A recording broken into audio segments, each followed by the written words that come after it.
On today's show, we again dig into our archives and wind back to 2010, where we get down and dirty. First up, we head to Alice Springs in Australia's top end and look back on the 2010 edition of Australia's ultimate desert race for cars and bikes, the Tatts Finke Desert Race. Then we head south to the Hunter Stadium in Newcastle, New South Wales and look back on the highly charged action-packed opening round of the 2010 Super X Australian Supercross Championship. This is Speedweek.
Welcome to the 2010 Tatts Finke Desert Race.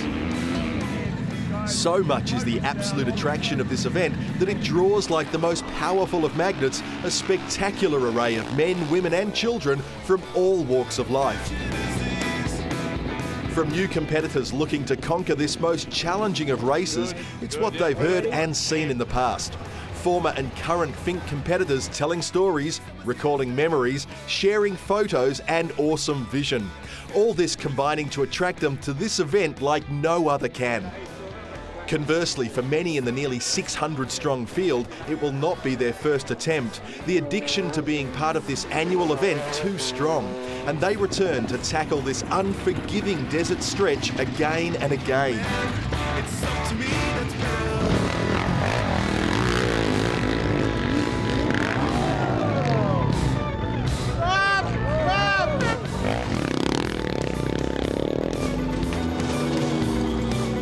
Look, it's a challenging course, and it has been. It changes every year because it's a desert course, and it's affected by the weather and by the number of people that perhaps go along it during the year.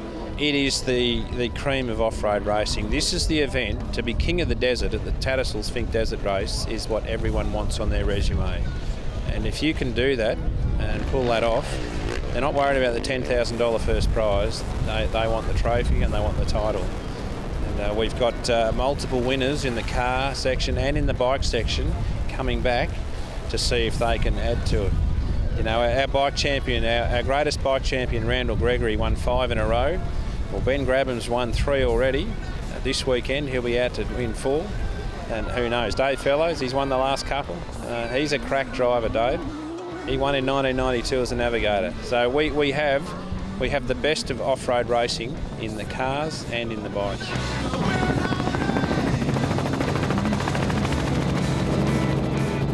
This year will mark a significant milestone for the event, with it being the 35th running. The massive community involvement a major contribution to this long-term success story. Partly because it's been running so long. There's a second generation of people that are involved, either competing or crewing or volunteering. And people just want to get involved. A lot of the local businesses in town support the riders and drivers. They support our event as well. We have support from the Alice Springs Town Council, St John Ambulance, the Alice Springs Jail. Their community support program prepares the site out here. They do a fabulous job. We've got other agencies, the Scouts, the Girl Guides. A lot of not-for-profits come out here and put on what you see today. In 2010, there is no doubt the main players in both the bike and car divisions place huge importance on the prestige of winning the Tatts Finke Desert Race. For the manufacturers supplying the race-bred machinery, the old adage of win today and sell machines tomorrow is never more evident.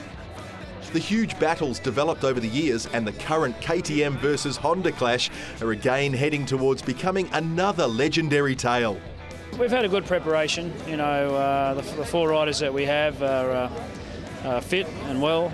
We've done a lot of pre-running preparation, tried to bring forward, I guess, what we learned over the last few years, and Andy in particular last year. And really, you know, not a lot's changed. You know, we're trying to go with what we know, what's proven.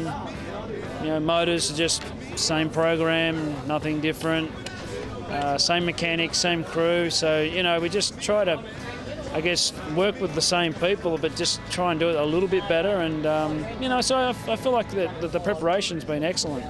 For many of the front-running bike riders with international experience, the Tatts Finke Desert Race is considered one of the top 5 events on the planet. A big call for the Alice Springs race. We get comparisons with Dakar and Baja. Now, they are different events, but they're held very high in the off-road racing world, and we're pleased that people see put us in that category. Our website gets a tremendous amount of traffic from around the world on race weekend. And we have the odd international competitor that comes over. We've got suppliers of buggies that have flown in from the States to just see our event, to find out what everyone's talking about. What the hell is Finke? And they come here and they've never seen anything like it. When talking to riders, whether it's the professional works hotshots or the once-a-year enthusiast, they have surprisingly very similar goals and aspirations when describing their Finke hopes. The fun of it. I've got 2 young kids that ride with me, and I've sort of had my mates' kids. I've had them since they were sort of 3 or 4 years old, and they keep me coming back, and I keep riding with them. They keep whipping my ass, so it's really good. The people, the atmosphere. I do a lot of road racing and that. This is one of the few dirt events I do. It's just a fantastic event. You know, it's just a really good event. The people here, all the local people, they're out there to help you all the time. It's just a really, really good event. I don't know why. It's just one of those things people like to conquer, isn't it? You know, they like to say that I made it. I got my rail spike and I made it there and back, I think. Obviously, the better place they can do for their own pride is good, but I think the main thing is just to finish and get that survivor spike. First time, so Virgil at it. Yeah, we're just hoping to compete it and complete it in the time and come back uninjured. For officials, it's wanting to be part of this icon of Australian motorsport events.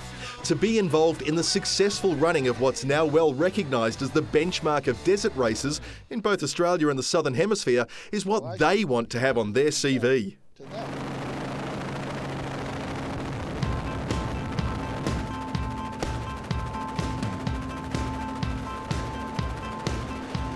In 2010, there will be in excess of 12,000 spectators lining the route. When you consider the remoteness of this race, this is truly an incredible statistic and more evidence of its massive attraction. It draws fans not only from the Alice Springs community, but from all parts of the country.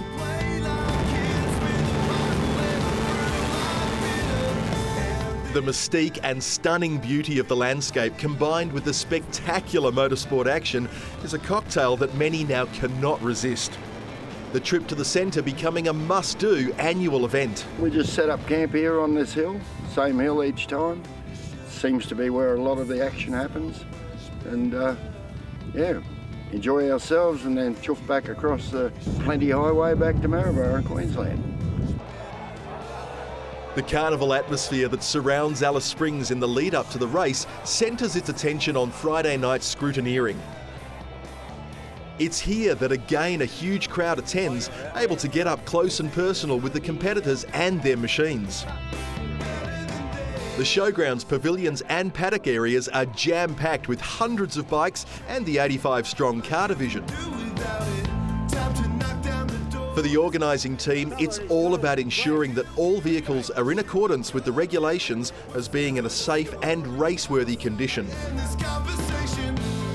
This race has another unique factor in that it's a point-to-point format. Crews will tackle the 226 kilometres of the course, heading out of Alice Springs to the remote Apachula community, having crossed the famous Finke River, the event's namesake.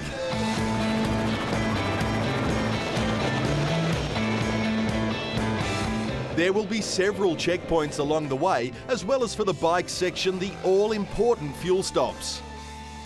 An overnight rest halt will allow teams service and repair time. On Monday, an early morning restart for the return trip to Alice.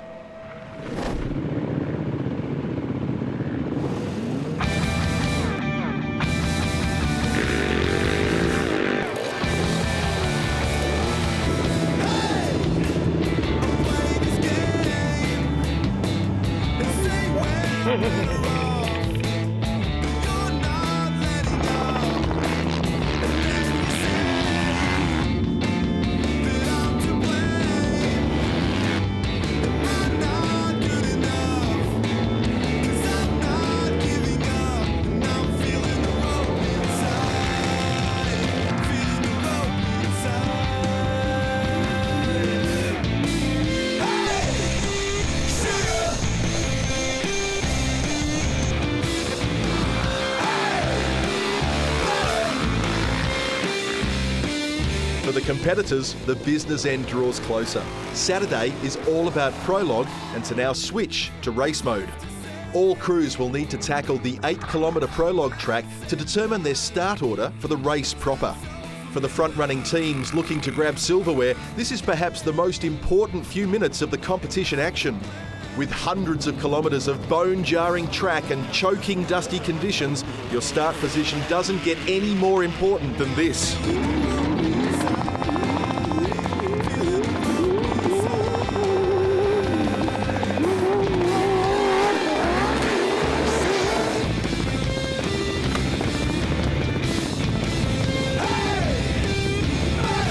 If there was any doubt that serious competition was now underway, that would soon be very obvious with this level of red-hot action from the drop of the flag. The 2010 Tatts Finke Desert Race is also round 2 of the Australian Off-Road Championships. As well as looking to grab the King of the Desert title, the teams will need to keep their series aspirations in the mix. SA man, the very spectacular Brad Gallard, would have just one thing on his mind, and that's to beat the pro buggies to Finke and back. Choosing to concentrate his efforts on this most challenging of events, there's been plenty of work pumped into the number 454 Geyser Brothers unit. Having set the fastest time back to Alice in 09, he'll certainly be one to watch. Of course, there would be plenty of other hopefuls, many past winners here to add this year's title to their achievement list. 5 times winner and multi-times national champion Mark Burrows, 4 wins to his name, lead driver in the Peter Kittle Motorsport team David Fellows, and 2 times King of the Desert Shannon Wrench are just a sample of the possible honour takers for 2010. Add single-seat man Prout and Alice Springs local Chris Coulthard, both V8 powered, and the bunch at the front will be a tightly packed one.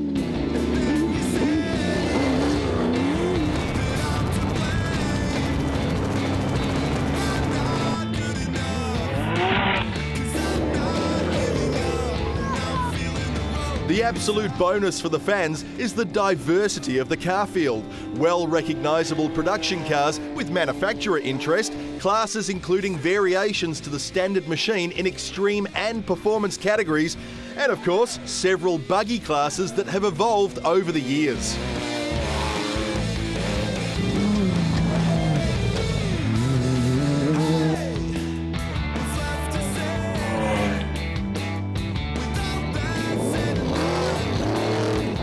With over 30 pro buggies fronting the start line, there would be no question the action would be flat out from the green light.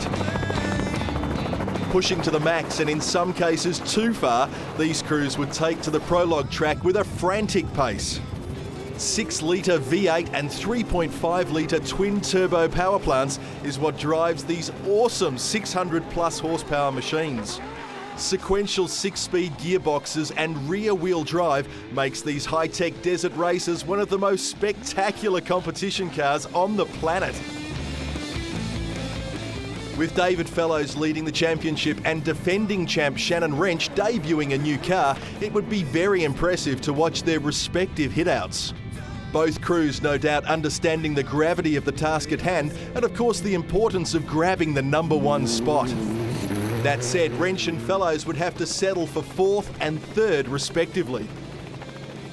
The all-important fastest time would initially go to Travis Robinson. Certainly no lack of commitment here. He would take the top spot by just over half a second from Fellows. A brilliant job, considering he was also debuting a brand new machine. As the prologue unfolded, it would be another one of the Out of Bounds Racing team cars, older brother Bo, that would go one better. A superb drive, absolutely ringing every last ounce of performance from the 85 car, the result upping the ante by a further half second and pole for day one the spoils.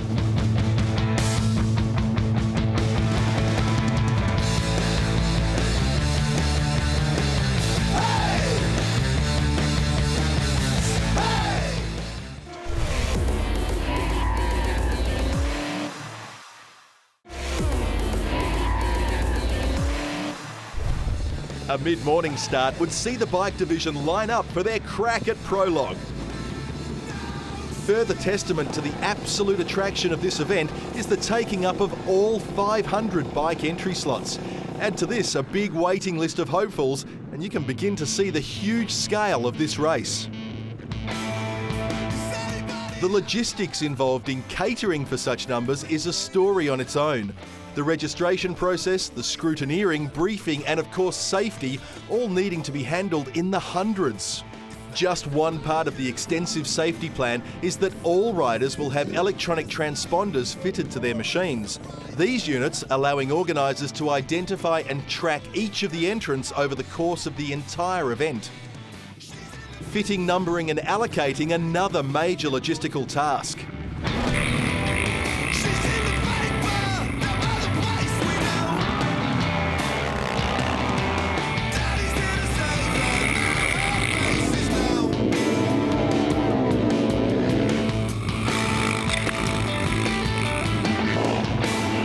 10 classes would make up this year's start list. By far the most out there group would be the awesome sidecars, or outfits as they're known. If you can believe it, this mob heavily lobbied the organisers to allow them to compete again. This is a real crowd favourite and some of the bravest teams out there. Other notable classes are the age-specific 35 to 39, 40 to 44 and the over 45s. Interestingly, these groups are allowed to ride any size machine and include some very competitive players. Names like Williscroft and Vroom are very familiar to the pointy end of past Finke results, and they'll be looking to add more honours to their already extensive successes. Don't be at all surprised to see these guys running out front. The quad division will not be left out of this challenge. This class has grown and grown over the years, with 2010 numbers rising to over 70 entrants. The Finke track will be very tough on these riders. Having to muscle these heavy bits of gear is a big task. The small capacity machines are always well catered for, with both 2 and 4-stroke variants of the up to 250cc represented in Class 3 and 4. Although in general the 4-strokes have begun to take over, there is still the loyal band that stick with the high-revving 2-strokes. The Class 1 over 250cc machines will be ones to keep an eye on, with plenty of success from this class in past years. It's a brave call to suggest which category would provide the winner, but history and sheer numbers would suggest that Classes 2 and 5 would be a good bet. The Big Thumper over 450cc group, which includes 3-times winner Ben Grabham, Todd Smith and Matt Fish, just to name a few, will be right up there. The huge Class 5 field, including names like Billett, Jacob Smith and Faggoter, as well as local hotshots Auric and Branford, just a sample of the quality in this bunch. With the sheer number of bikes, multiple starts would be required just to get through the field. For the number 1 plate holder, a good start to the 2010 event, grabbing the top spot after the quick prologue blast. Fellow KTM man Chad Billett second, Toby Price third, and one of the local favourites, Caleb Ulrich, fourth. The number 2 machine of the super experienced Williscroft would prove that age is no barrier. Competing in the 40 to 44-year-old class, he would race to a top 10 spot, 7th outright, a great effort. The four-wheeled moto division would also include a great battle. The strong field would put on a big show with the front spot belonging to the 931 machine of Aaron Ovens.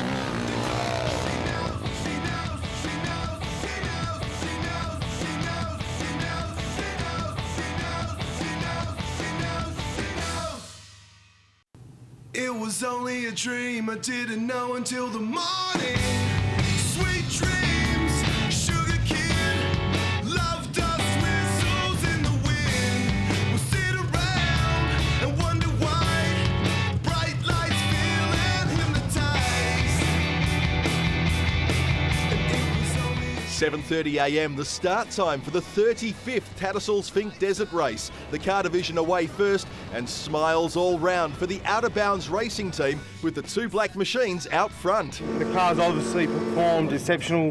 Yesterday straight out of the box. Jim Cohen, Murray did a very good job of getting this car together here in 3 weeks, and obviously put it in second at prologue. It was good to see Bo win prologue. It's been a long time coming. He had a fair few dramas last year. We all knew he could do it.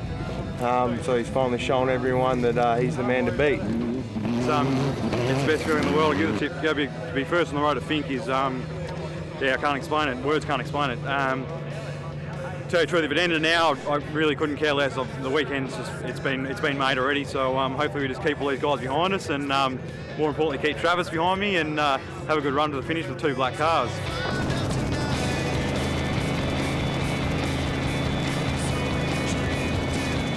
From the air, the number 85 Jimco looked and sounded the goods. Grabbing pole on the Finke and leading the charge is the culmination of a lot of hard work over the past 2 years. Mechanical issues and his fair share of bad luck have plagued the obviously talented driver, but a great way to fight back to form. The second of the OBR cars, Travis and co-driver Paul Curry, well aware of the task at hand. A brand new Jimco, the switch to a V6 turbo power plant, minimal testing, and of course a pack of very hungry competitors snapping at their heels. That said, so far so good, reports putting them up on the chasers at the first checkpoint.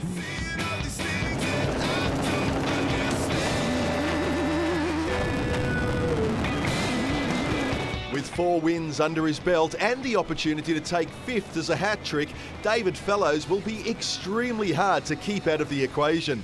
The Team Kittle machine on full song is a spectacular sight. The experience in the cockpit certain to provide a challenge for the field.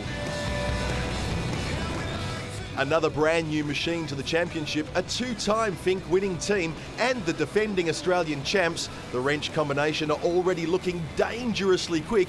Their latest generation Jimco absolutely eating up the unforgiving terrain. With such a demanding character to the Finke event, the eventual winner could come from almost anywhere in the top running teams. The number 30 pairing of Owen and Beattie capitalising on their 5th outright prologue performance and pushing their turbo machine hard. Back in the championship after a break, Alice local Danny Orick would lead the challenge of the V8 powered machines. A calculated prologue run would see him start out of 6th and settle into a good rhythm. This team no strangers to the Finke. Local knowledge would certainly assist them getting into the overnight halt, taking 4th outright in the process. Breathing plenty of fire from the potent power plant, the number 9 Prout Jimco would make it to Finke, grabbing several spots, but not without some issues. A transmission change required for the return run. Evidence of the outright potential of the second-tier Pro-Light buggy class is the sizzling performance of Andrew Moles, powering his Razorback to a time of just over 2 hours and in the process grabbing 6th place.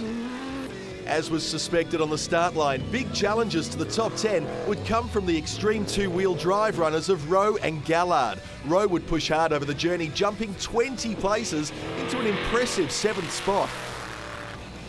Very much expected and always super spectacular, Brad Gallard didn't disappoint. The fans up and down the course able to witness this awesome piece of machinery at full tilt. Third outright into the halfway spot, plenty of smiles here. Yeah, well, we had a good run down. There's still a long way to go yet, though, only halfway, but, we're in a good position. The good fortunes of day one's racing would not extend across all at the pointy end. For prologue winner Beau Robinson, early checkpoint times indicated his pace was certainly on the money, but that would come to an end with an engine misfire not quite halfway in, the end of the road for the 85 car. To rub salt into the outer bounds wounds, the second of the team cars would also suffer mechanical problems. Drive shaft failure the result, again a very promising run gone, and for Travis, no championship points. In contrast to those dramas, it would be a huge bonus for Team Kittle's number one. Now enjoying clean air, it would make the task a little easier. However, there would be the ever-present danger of those pushing hard from further down the track. One such example, the Charging Wrench team. Certainly keeping up the pressure, they would be well aware that there is still a very long way to go on this most epic of events. As has become a regular occurrence on the series, these two competitors would again rise to the occasion and amazingly finish day one's gruelling section separated by just 0.2 of a second. A staggering result over such a huge distance. I guess we had a really good run on the way down today. We had a little bit of dust from the start to Rodinga. Had trouble seeing through our visors, they fogged up, but once Travis and Beau fell out, we had a clear run from about 80 k's out. Yeah, that's right. You need every bit of luck you can get at this race. It's pretty much just a sprint race down and back. So it's going to be close. Between, I think there's only about half a second in it between us and Dave. So it's I think it's definitely going to be on tomorrow. The hard luck stories up and down the field would be many. The promising start for the number 30 Owen machine would be foiled by not one, but two punctures. Andrew Kittle would one-up that with wheel problems ×3, battling on and dragging the stricken car into the finish no matter what. For many, their race would be over early. Hayden Bentley's early pace would be to no avail with mechanical issues on the number 18 car. Suspension failure for multi-time winner Mark Burrows again with not many competition Ks run. Local favourite Chris Coulthard would park it up and problems for the truck of Gartner would spoil what was a promising start.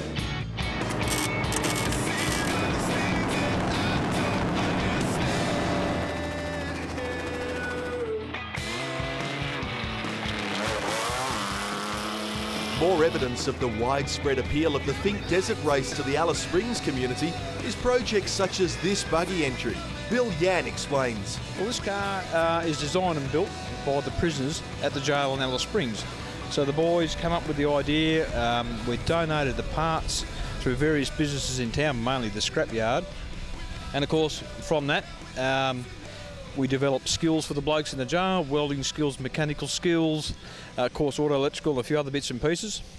So over the last few years the boys have put the car together and here we are in the 2010 Finke Desert Race, out giving it a run to see how it'll go.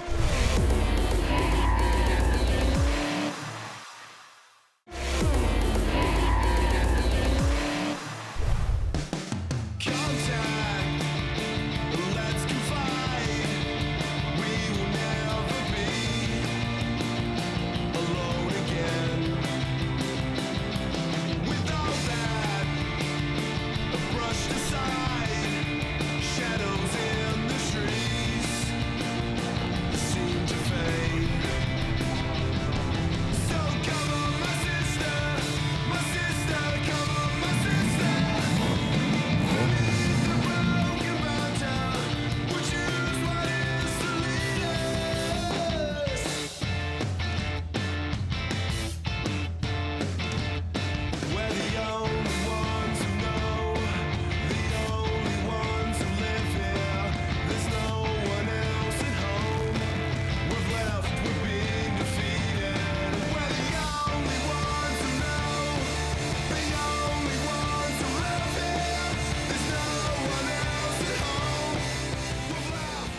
A mid-morning start for the bike division with all eyes on the front row.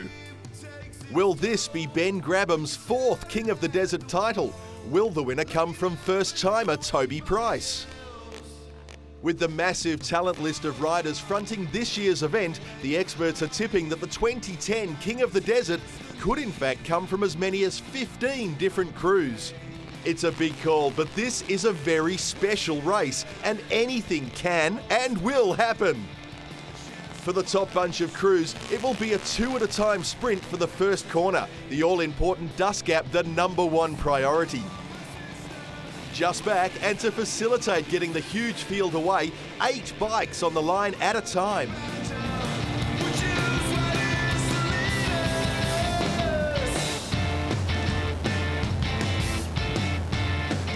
Now, if you've ever wondered what level of commitment is required to run the Finke at the pointy end, this is the perfect example. 3 times winner Ben Grabham showing us just that. This flat-out challenge would see the #1 bike clear out a gap on his fellow start line man Chad Billett. Grabham would keep the pressure up heading to the first of the time checkpoints out front.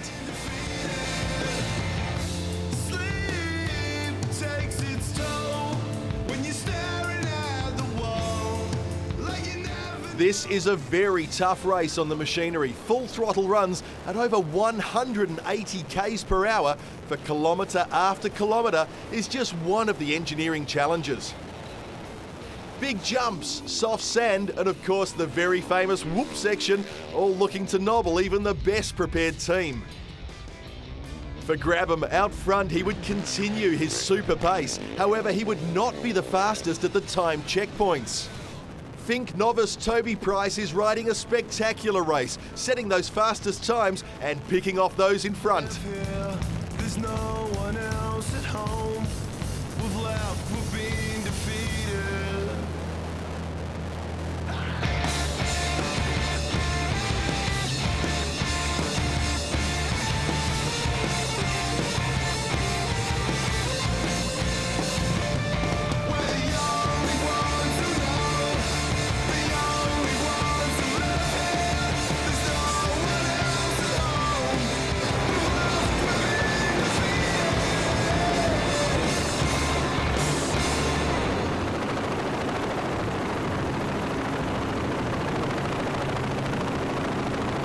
Heading into the team's fuel stop, Grabham would only just have left after his service, and the number 587 KTM of teammate Price would slide in for his refuel.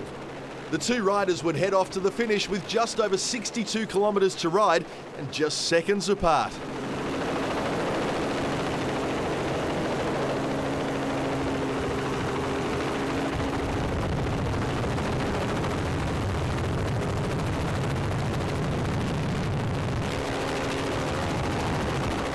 Grabham pushing hard, knowing how close Price is, the pair holding little back.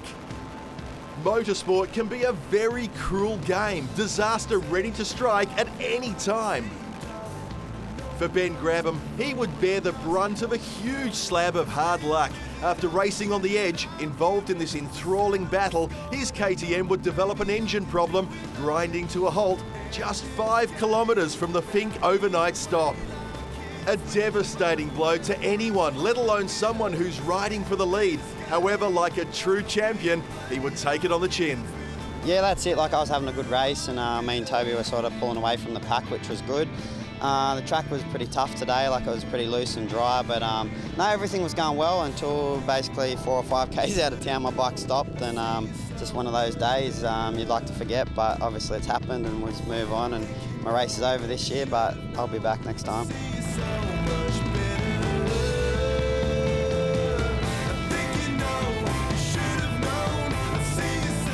After a fantastic tussle and an awesome ride to Finke, Toby Price would emerge as the halfway leader with a massive 10-minute, 13-second gap back to the next rider. Yeah, it was tough. Yeah, me and Grabbo were going for it pretty good. We must have pulled a bit of a lead on the other guys, and it was getting through pretty good.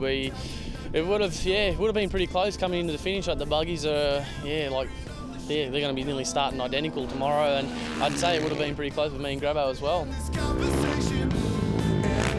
second place man into Fink and another on a KTM, Todd Smith. His clean and consistent style would see him improve from 6th place after his prologue. Although there is a big gap to the leader, this sort of riding will put him in a good position to have a go at the front man on day 2. Of course, he would need to protect his podium spot as he only holds a slender 40-second advantage back to 3rd.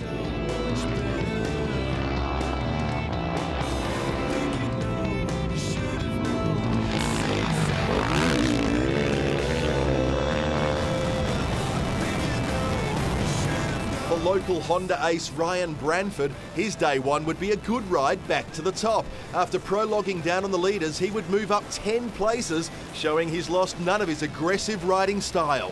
After about the 20k, I'd sort of made a charge through and past everyone that started on my grid by about the 25k mark, and then sort of just picked the rest off on the way to Fink, and now on the corrected time, it looks like I'm starting 3rd outright tomorrow. So I'm pretty happy with that. I didn't expect to be up that high, but I'm there, and put in a sort of big hard ride today. I know we're a bit off the pace of Toby Price, but anything can happen. As you probably know, Grabbo is sitting on the side of the road 4k's from Fink.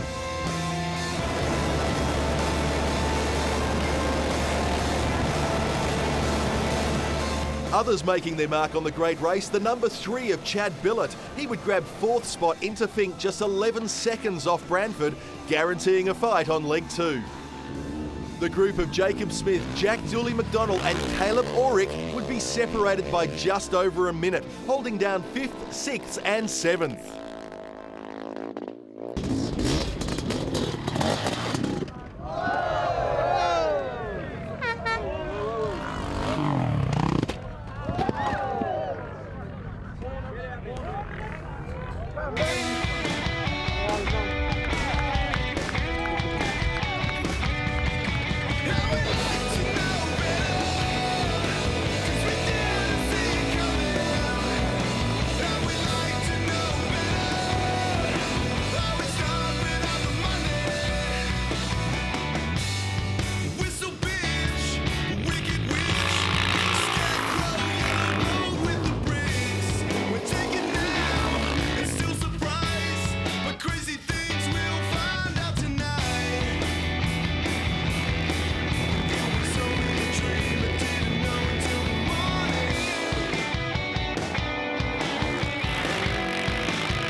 As has become the norm, the quad division would again put on their special brand of exciting show.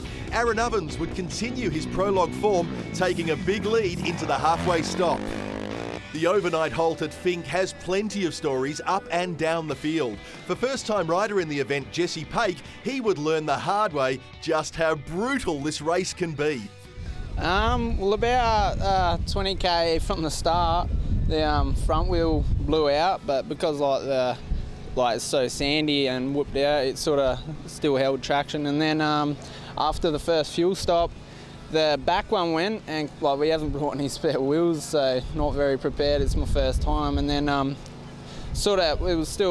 was still going all right. I was still making up time and that. And then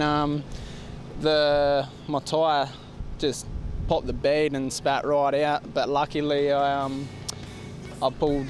It happened in front of another camp, and they took the wheel off, took the tyre off, and then just rode 80k into Fink on the rim, so it was good.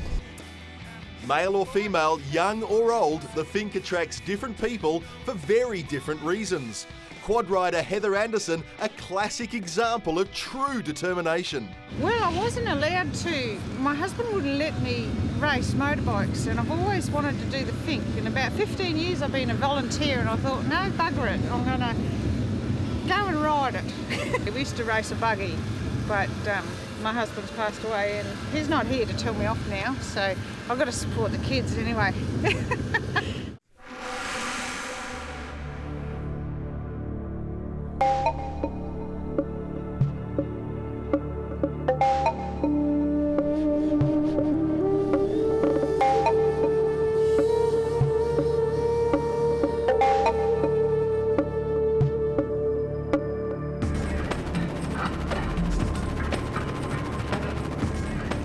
Much of the talk overnight would be about the starting order. Day 2 is restarted on corrected time, which is all well and good. However, the first 2 spots are separated by less than a second. This will mean a side-by-side start. With the early morning sun streaming in, it would indeed be a drag race. The number 2 Toyota would take the lead and, of course, the dust-free run. Diabolically bad for the defending champion Wrench, having no choice but to back off. It certainly looks ominous for the chasing pack. This is as good as it gets, the Toyota-powered machine looking very comfortable in the conditions. The father and son Wrench operation would need to look to stay in touch and battle the dust as best they could. Also very much on their minds would be protecting their second place from Brad Gallard. The gap at the start of the day was only 1 minute and 39 seconds, something that Gallard would consider very achievable. Purpose-built for the job, the massive suspension travel and V8 power being put to good use. Gallard will look to make up time on the extreme rough sections, knowing that he will be down on the outright speed of the pro buggies when the track is smoother and faster. Running out of 4th position for day 2 would be Alice Springs local Danny Orrick. A trouble-free day 1 and just over 2 minutes to his nearest rival would mean this team could concentrate on looking to round up the front men. The number 9 Jimco of Brad Prout next in line for the journey back. His machine had a fair bit of attention thrown at it overnight. He pushed hard on day 2, 4th outright at event's end, the reward. ProLight's runner and the man holding down 6th outright would be very pleased with his work to date. Unfortunately though, this is the Fink and it bites hard. Having raced most of the way back, the brilliant run would come to an end with a DNF for the 135 machine.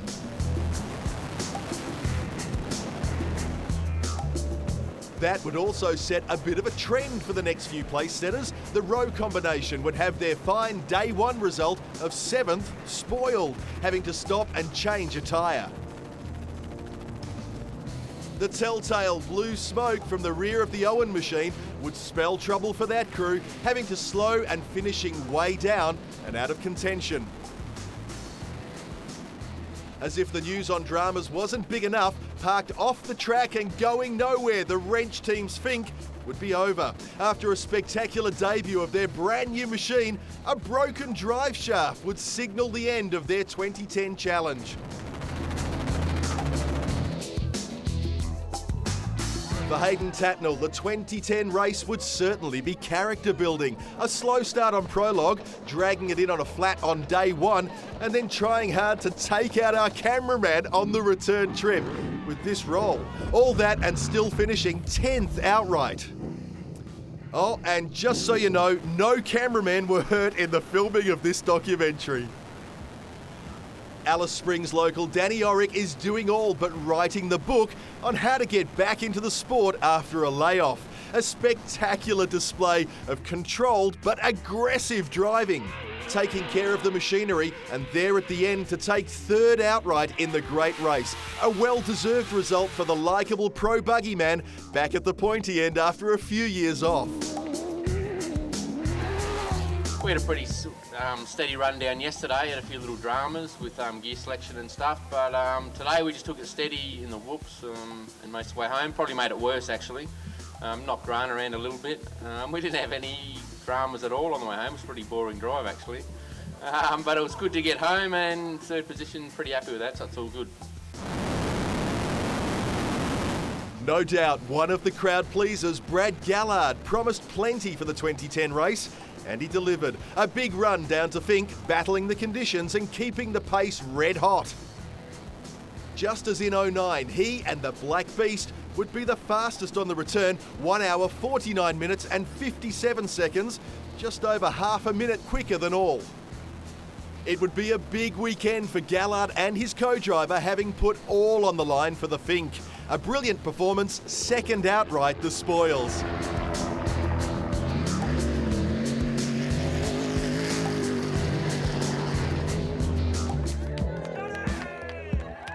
We're stoked with this weekend. It was an absolute flawless run for the truck. The crew were brilliant, and you know, the guys, credit to Dave, he just couldn't catch him. Now, people have said flying from the air, as they were yesterday afternoon or yesterday morning following you down, that you're a bit like a bulldozer.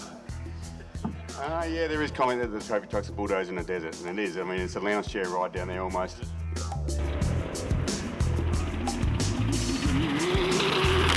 Well, if he hasn't already, he certainly has now. 3 wins in a row, 5 in total. This certainly puts David Fellows on the list of greats as far as this event is concerned. A masterful performance by this crew and the Kittle team. Not fazed by being pipped in prologue, this outfit went about putting together the perfect mix of speed and consistency, putting the number 2 Toyota-powered Jimco into the overnight halt in first, and then backing that up with just what was needed to take the overall honours. Things 2001, 2004, and then 8, 9 and 10. How's it feel like to have 3 in a row? Yeah, it's a big relief. We wasn't really thinking about it coming into this weekend. We just needed to finish. But yeah, it's a relief to get 3 in a row, and we'll be back next year for number 4.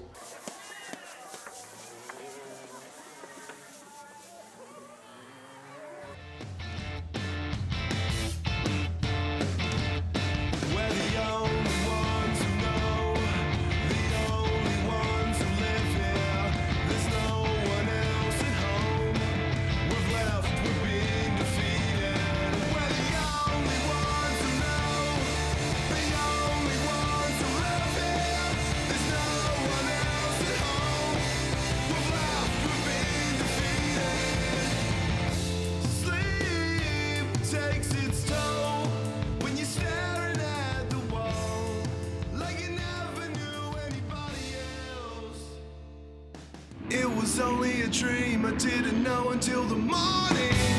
Sweet dreams, sugar kid, love dust whistles in the wind. With the car division frontrunners already spraying the champagne back in Alice, the bike riders would now take their turn. The top 10 would start on the corrected time of the leg 1 results. Following this group, bunches of 8 riders would head off at 1-minute intervals. 430 eager crews primed and ready. Within the top 10, there would be several battles to keep an eye on. AJ Roberts and the super experienced Michael Vroom would begin their run home separated by just 7 seconds in favour of AJ. Another tight gap, that between the Honda duo of Julie McDonald and Caleb Orrick, 33 seconds the difference.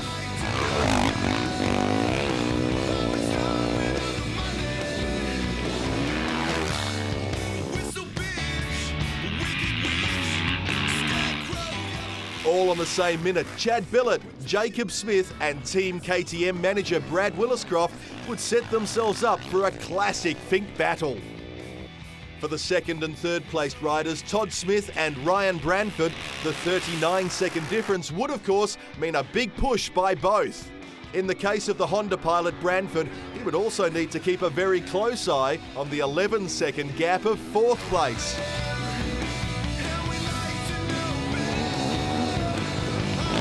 For the front man and his KTM, it would all be about protecting that 10-minute lead and making sure of reliability and no silly mistakes.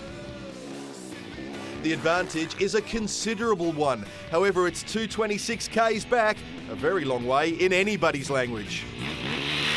The logistics involved in this event can only be described as massive. The role of volunteers just keeps on amazing. Absolute examples of the commitment of some is a band of Fink loyalists who between them have officiated on this event collectively for over 130 years. The big field of quads on this year's event continued to entertain the fans up and down this awesome track. At race end, it would be the 995 machine of Luke Beachley that would triumph on this massive challenge. The three-way fight between Williscroft, Billett and Jacob Smith would be settled in favour of Jacob. Chad Billett and KTM's Williscroft unfortunately not finishing the second leg. Smith, fourth fastest back to Alice, and in the process grabbing the same spot overall.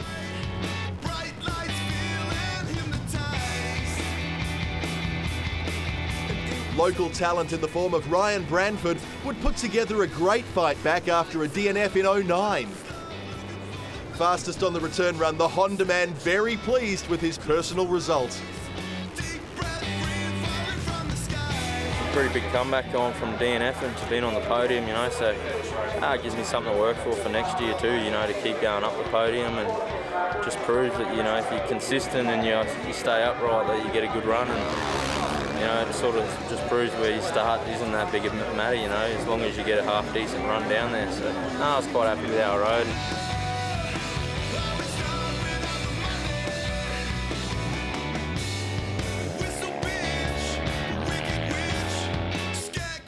KTM rider Todd Smith would put together a good weekend's work and take out a very well-deserved second outright on this awesome event. This is another fabulous effort by this very talented rider.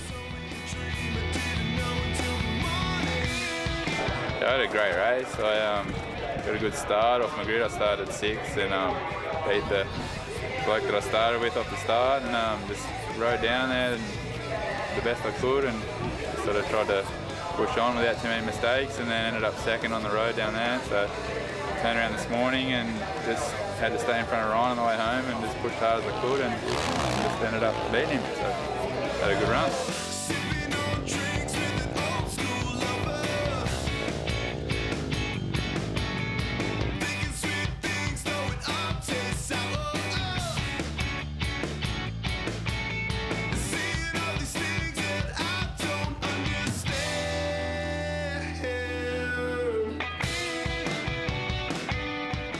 In a masterful display, first-timer Tatts Finke Desert Race entrant Toby Price put in a brilliant weekend, taking the race in style. A super fast run down to Finke and backing that up with a controlled return run to easily win one of the greatest desert races on the planet.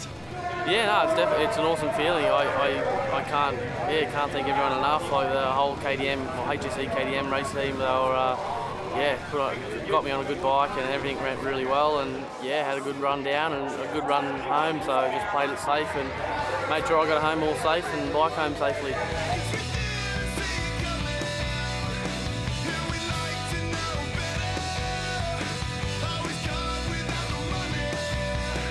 The ultimate winners are, of course, Australian motorsport fans. Another superb race put together by this super event organising group. It's no mean feat to successfully plan and conduct a race with this level of national and international recognition. If you're a fan of two-wheeled off-road racing and enjoyed looking back on Finke 2010, then you'll be excited to learn the 2021 Yamaha Australian Off-Road Championship presented by MX Store will be coming to Speedweek this year. Every round of the 12-round championship will be covered throughout the year, commencing at Nowra in New South Wales on March 27 to 28 with the opening 2 rounds. Golden Beach in Victoria will host rounds 3 and 4 on April 17 to 18, with Kyogo in New South Wales hosting rounds 5 to 6 on July 17 to 18. The Queensland Motor Park in Coulson, Queensland hosts rounds 7 to 8 on August 6 to 7, with rounds 9 to 10 from Kingston South East and South Australia on September 18 and 19, and the final 2 rounds from Omeo in Victoria on October 16 to 17. If you're in New South Wales and want to catch the sport's best in action, head to Nowra on March 27 to 28 for the opening 2 rounds, with highlights to be shown on Speedweek on April 11 from 12 p.m. For more information and the latest AORC news, head to aorc.org.au. Coming up after the break, we look back on the opening round of the 2010 Super X Australian Supercross Championship from Newcastle in New South Wales.